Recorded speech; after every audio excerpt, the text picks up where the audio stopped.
اور اس عجیب و غریب بیمانی احساس میں بھی پورا دن فارم پہ کام کرتے وقت مجھے نوازوں سے بری طرح سے خفت ہوتی اور کام میں خلل آتا۔ میں نے بابا سے اس بارے میں بات کی، لیکن انہوں نے ایسی کوئی آواز سنائی نہ دینے سے اکثر انکار کر دیا اور یہ کہا کہ ایسی آوازیں چوہوں اور گلہریوں کی ہو سکتی ہیں۔ ایک روز میں مویشیوں کے احاطے میں بھوسے والے ہٹ میں مصروف تھا کہ دائیں طرف کی دیوار میں سے وہی کرچن کی آواز سنائی دینے لگی، اور حسب معمول جب شروع ہوئی تو جیسے رکنے کا نام ہی نہ لے رہی تھی۔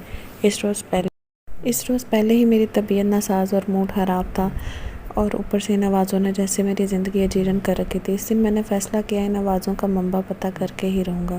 میں فوراً اوزاروں کے شیڈنگ تک گیا اور وہاں سے ایک آہنی ہتھوڑا نکال لایا اور دیوار پر جہاں سے آوازیں ابھر رہی تھی اس جگہ پوری طاقت سے ہتھوڑے کے کئی وار کیے۔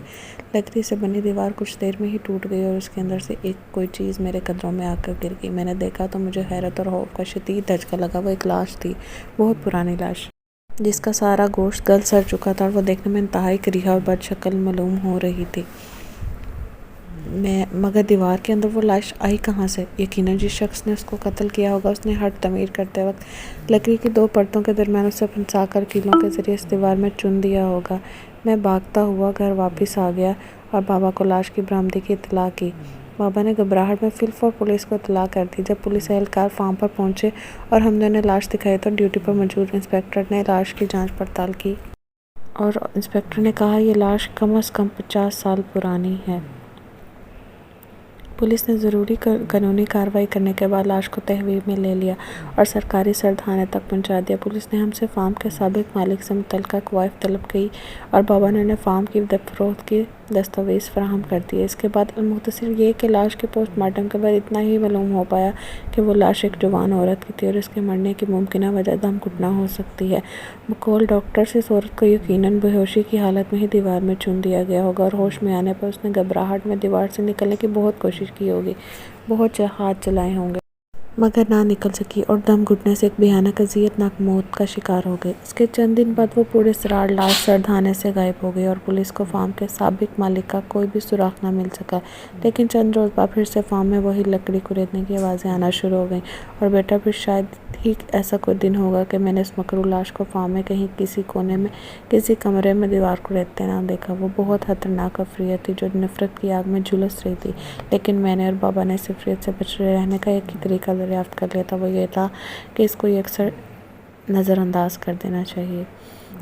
بھلا وہ عفریت جان لیوا مخلوق ہے، مگر وہ اس صورت انسان پر حملہ کرتی ہے اور اس کا تعاقب کرتی ہے جب کوئی اس کی طرف متوجہ ہو، اس کی طرف دیکھے یا اس پر حملہ کرنے کی کوشش کرے۔ میں نے تب سے یہی روٹین بنا لی ہے کہ جب بھی کبھی مجھے فارم میں کہیں لکڑی کریدنے کی آواز سنائی دیتی ہے تو میں اس کی جھلک نظر آتی تو ہے، پر میں اسے نظر انداز کر کے وہاں سے ہٹ جاتا اور اپنے کام میں مگن ہو جاتا ہوں۔ اس طرح دوبارہ کبھی مجھ پر حملہ نہیں ہوا بیٹا۔ وہ عفریت لکڑی اس لیے کریدتی ہے کہ اس کی موت بھی لکڑی کریدتے کھرچتے ہی ہوئی تھی، اور حملہ اس لیے کرتی ہے کہ اس کا قاتل بھی اسی فارم سے تعلق رکھتا تھا۔ اب اس عفریت کی نظر تم پر پڑ چکی ہے، وہ آسانی سے تمہارا پیچھا نہیں چھوڑے گی۔ شاید وہ تمہارا گھر اور سکول تک بھی تمہارا تعاقب کرے، لیکن یہ تعاقب زیادہ لمبے عرصے نہیں چلے گا۔ اگر تم نے اسے مسلسل نظر انداز کرنے کی عادت اپنا لی، لیکن ایسا کرنا شاید تمہارے لیے کہیں زیادہ مشکل ہو، کیونکہ ایک تو تم لڑکی ہو اور دوسرا کم عمر بھی ہو۔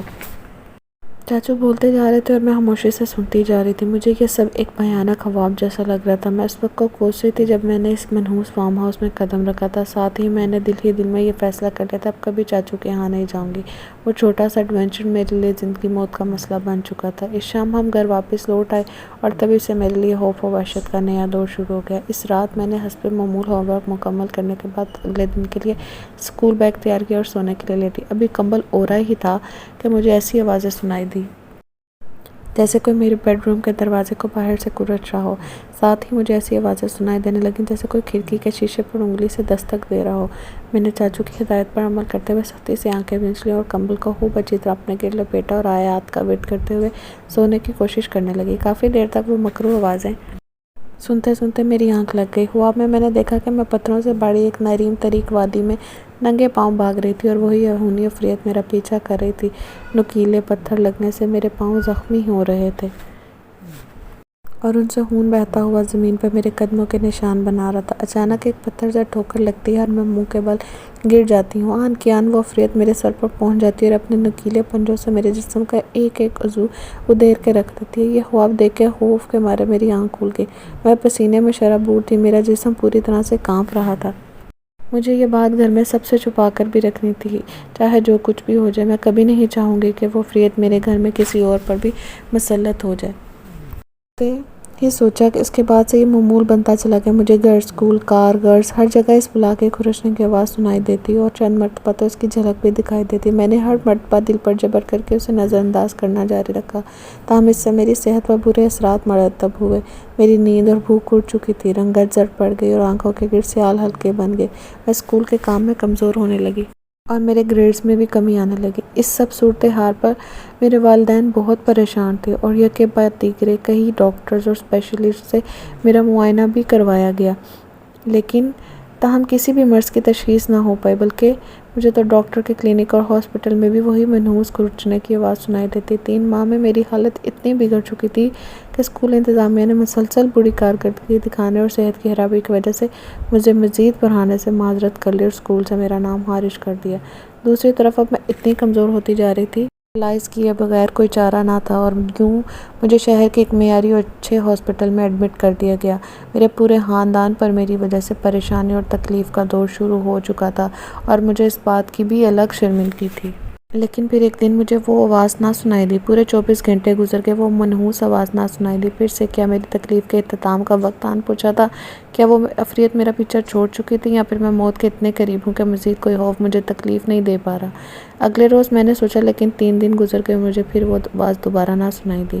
10 سال بعد، اس واقعے کو 10 سال کا طویل عرصہ بیت چکا ہے اور اس دن کے بعد نہ تو مجھے کبھی کوئی ایسی آواز سنائی دی اور نہ ہی کبھی اس مکر و عفریت سے سامنا ہوا۔ جس دن سے مجھے آوازیں آنا بند ہوئیں، اس دن سے میری طبیعت بھی سنبھلنا شروع ہو گئی اور مزید 1 ہفتہ ہاسپٹل میں گزارنے کے بعد مجھے صحت بہتر ہونے پر ڈسچارج کر دیا گیا۔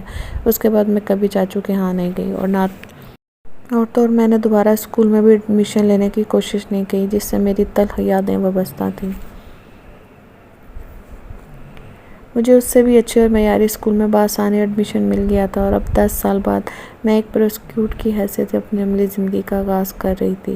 چاچو نے 1 سال قبل اپنے فارم اور گھر کسی کنسٹرکشن کمپنی کو اچھے داموں میں فروخت کر دیا، جنہوں نے فارم کو مسمار کر کے فارم اور اس کے ارد گرد کی وسیع زمین پر ایک ہاؤسنگ سوسائٹی بنانے کی بنیاد رکھی۔ چاچو نے اور ہمارے ہی شہر میں ایک گھر اور چند دکانیں خرید لی تھی۔ بقول ان کی اس عمر میں ان سے اتنا محنت والا کام اب نہیں ہوتا۔